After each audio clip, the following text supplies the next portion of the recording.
मेरी तैयारी तो बहुत अच्छी है। अब आप बताएं आपकी कैसी? मेरी भी बहुत अच्छी है।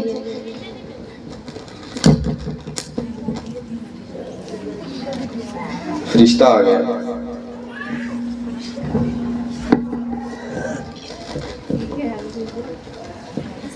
मैं आप सबके लिए मुल्क में जाने के लिए, जन्नत मुल्क में जाने के लिए एक इंटरव्यू लेने के लिए आई हूँ। मैं अपने मुल्क की एक नुमाइंदी हूँ। किसी भी मुल्क में जाने से पहले उस जाने वालों को साबित करना पड़ता है कि वो उस मुल्क में जाने के काबिल है या नहीं, वो उस मुल्क के तौर तरीकों को जानते हैं या नहीं। इसलिए मैं आप सबको एक एक करके इंटरव्यू लूंगी और बताऊंगी कि आप जन्नत जा सकते हैं या नहीं। पहले आप आए।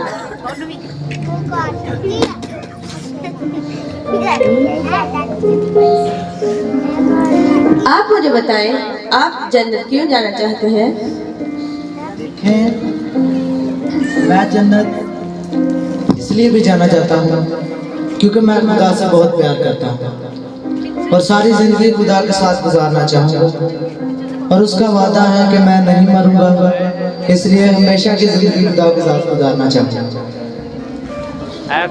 अच्छा, हमेशा की जिंदगी तो बहुत लंबी होती है, मगर मैंने आपका रिकॉर्ड देखा है। आपने तो अपना ज्यादा से ज्यादा वक्त दुनिया के कामों को दिया है, ना कि खुदा को। जरा ये बताएं। देखें, मुझे लगता है आपको किसी ने गलत खबर दी है। पहली बात तो मेरा बहुत बड़ा खानदान है जिसको संभालने की सारी जिम्मेदारी मेरी है, और अगर कमाऊंगा नहीं तो खिलाऊंगा कैसे, और अगर कमाता हूँ तो चर्च को भी उसका हदिया देता हूँ। मगर ऐसा तो नहीं होता। मैंने देखा है कि आपने ज्यादा से ज्यादा काम गरीबों में नहीं बल्कि अमीरों में किया है। और बाय द वे, इस फाइल में क्या है? जी, इस फाइल में मेरे कुछ सर्टिफिकेट्स हैं। इन सर्टिफिकेट्स को आप यहाँ क्यों लेकर आए हैं? देखिए, मैं चाहता हूँ कि मैं ये सर्टिफिकेट्स जन्नत में लेके जाऊँ। मैं दिखाना चाहता हूँ खुदा को कि उसने मेरे लिए कितने बड़े बड़े काम किए। लेकिन खुदा की नज़र में तो इनकी कोई कीमत नहीं। जी, मैं चाहता हूँ कि मैं खुदा को दिखाऊं कि उसने मेरे लिए कितने अजीब काम किए हैं जिसकी वजह से मैं आज कामयाब हूँ। आप जा सकते हैं, आपका इंटरव्यू हो चुका है, आपको नतीजा बता दिया जाएगा। नहीं, मेरे ख्याल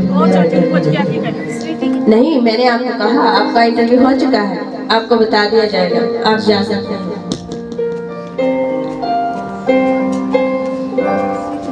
अब आप आए।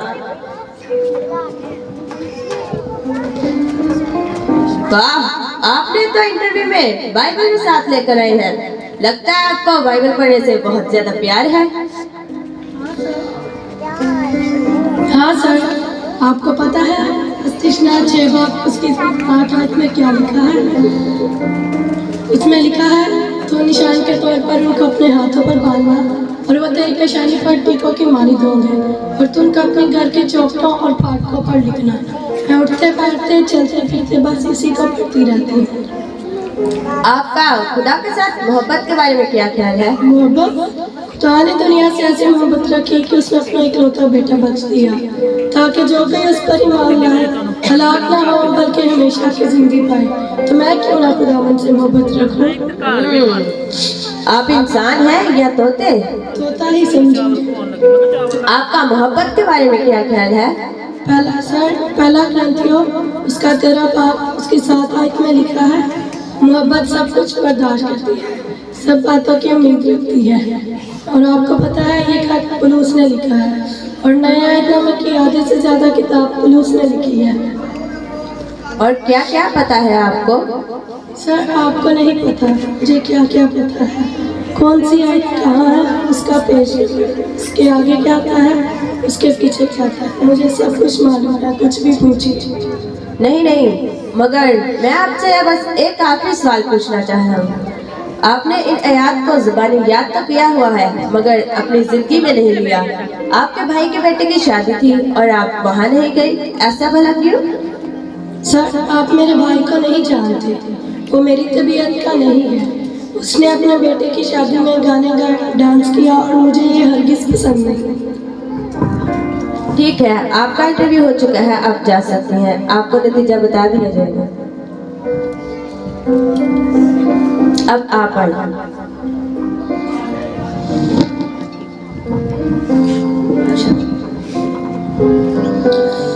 आप मुझे बताएं, आप जन्नत की जाना चाहती हैं?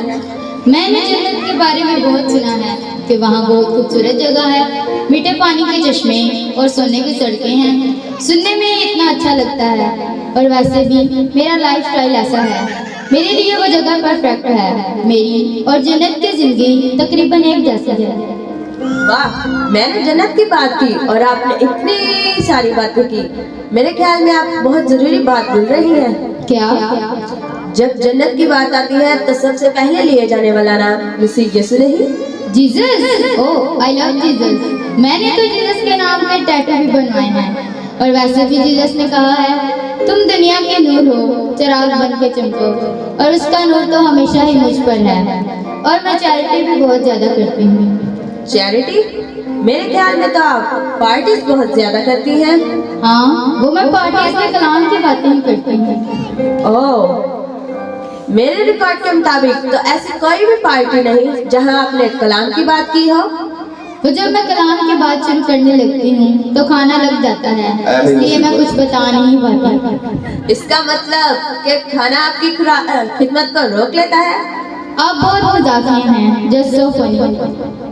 आप जा सकती हैं, आपको नतीजा बता दिया जाएगा। Okay, bye, see you. अब आप आए।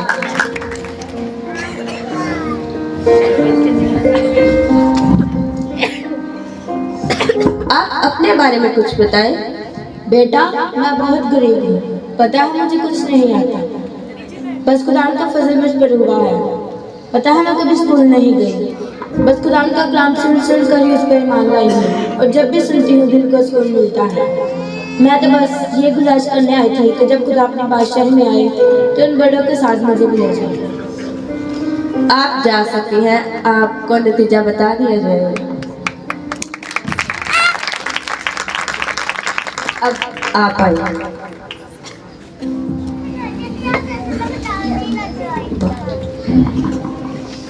आप मुझे बताएं, आप जन्नत क्यों जाना चाहती हैं? सच पूछो तो मैं नहीं जानती कि मैं जन्नत में क्यों जाना चाहती हूँ। मैं एक गुनहगार थी, खुदावंद यीशु मसीह ने मेरे गुनाहों की खातिर सलीब उठाई और मुझे मेरे सारे गुनाह माफ कर दिए। बस मैं यही चाहती हूँ कि मैं जहाँ भी रहूँ वहीं यीशु मसीह के साथ रहूँ। अच्छा, चलिए आप मुझे बताएं, इस फाइल में क्या है? इस फाइल में आज तक खुदावंद यीशु मसीह ने जो भी मुझ पर काम किए हैं तो मैंने सारे यादगारी के लिए इस फाइल में बनाए हैं। क्या आप इसे पढ़ना चाहेंगे? नहीं नहीं, मुझे पता चल गया है, आपके लिए ये बहुत कीमती है, आपके लिए ये गवाही है। चलिए ठीक है, आप जा सकती हैं, आपको नतीजा बता दिया जाएगा। शुक्रिया। अब आप आइए।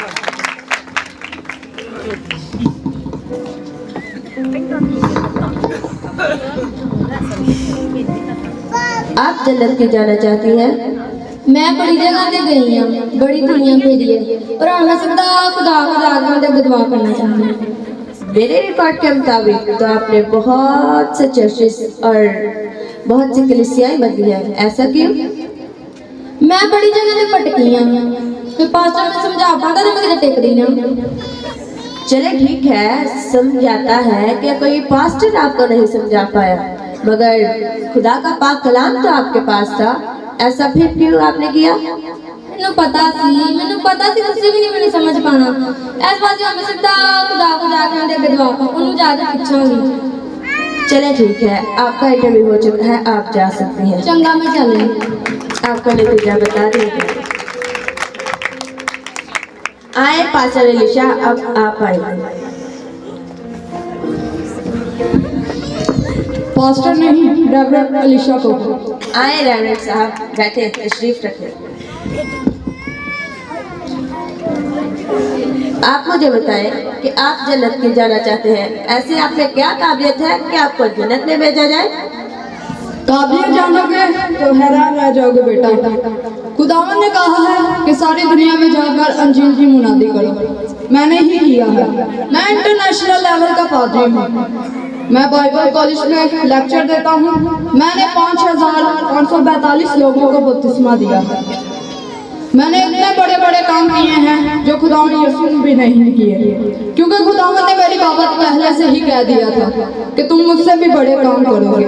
मुझ पर इतना फजल है कि 2 मिनट किसी के पास बैठ जाऊं तो वो तौबा कर लेता है और बपतिस्मा ले लेता है।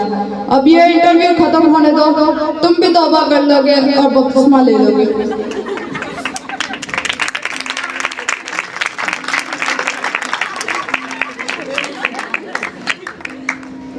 और ठहरो, मुझे कॉल आ रही है दुआ के लिए। नहीं, आप इंटरव्यू के दौरान मोबाइल नहीं सुन सकते, इसकी इजाजत नहीं है। छोड़े, इस फाइल में क्या है? अरे भाई, बड़े बड़े लोगों में उठना बैठना है मेरा। ये नवाज शरीफ के साथ मेरी तस्वीर है, ये वजीर आला के साथ मेरी तस्वीर है। मेरे रिकॉर्ड के मुताबिक आपने अपना ज्यादा से ज्यादा वक्त और काम अमीरों के दरमियान किया है, ऐसा क्यों? आप बता सकते हैं?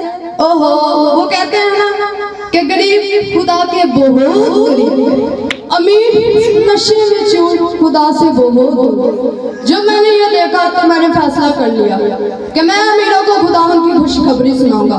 अगर मैंने बड़े बड़े चंदे लिए हैं तो बड़े बड़े जश्न भी तो बनाए हैं। और कुछ बताऊं बेटा? नहीं, आप और कुछ ना बताएं, आप जा सकते हैं।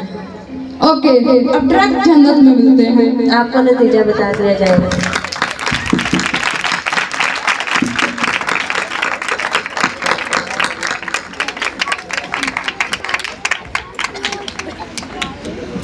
अब आप आइए।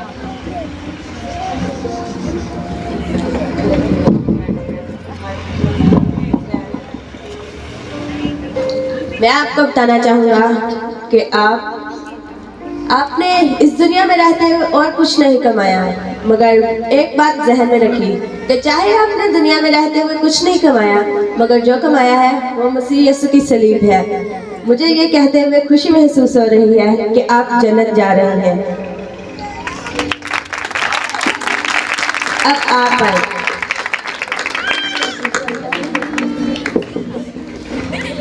मैं आपको बताना चाहूँगा कि आपने अपने कामों पर नहीं बल्कि खुदा के फजल पर ईमान रखा और अपने कामों से तौबा की और उसके फजल पर ही यकीन रखा। मैं आपको भी कहना चाहूँगा कि आप जन्नत जाने के काबिल हैं और आप जन्नत जाएंगे। अब आप आए।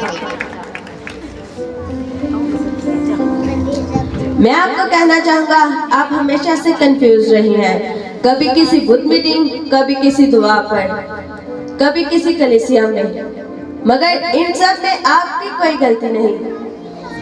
किसी चर्च में या किसी कलीसिया में गड़बड़ नहीं थी, बल्कि आपके ईमान में ही कमजोरी थी। अगर आप अपने चर्च में रहते हुए ईमान से दुआ करती तो खुदा आपको जरूर शिफा और बरकत देता, मगर ये ईमान अपने अपने अपने अपने अंदर रखने के बजाय अपने पास्टर्स पर रखा, क्योंकि वही आपके लिए दुआ करेंगे तो ही do शिफा मिलेगी। आप जन्नत जाने के लिए तैयार नहीं, आप जन्नत नहीं जा सकते। अब आप आए। रूप संवारा मगर कुछ काम न आया।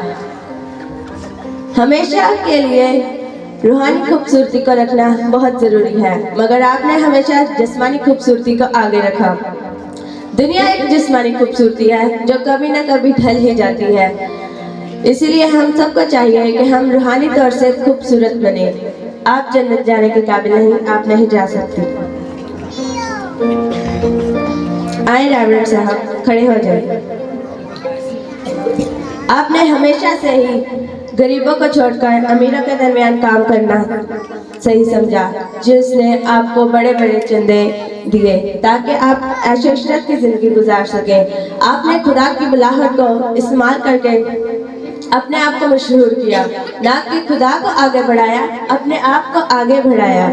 खुदा को छोटा किया और अपने आप को बड़ा करके लोगों को दिखाया। आप जन्नत जाने के लिए तैयार नहीं, आप जन्नत नहीं जा सकते। बैठ जाए। अब आप आए।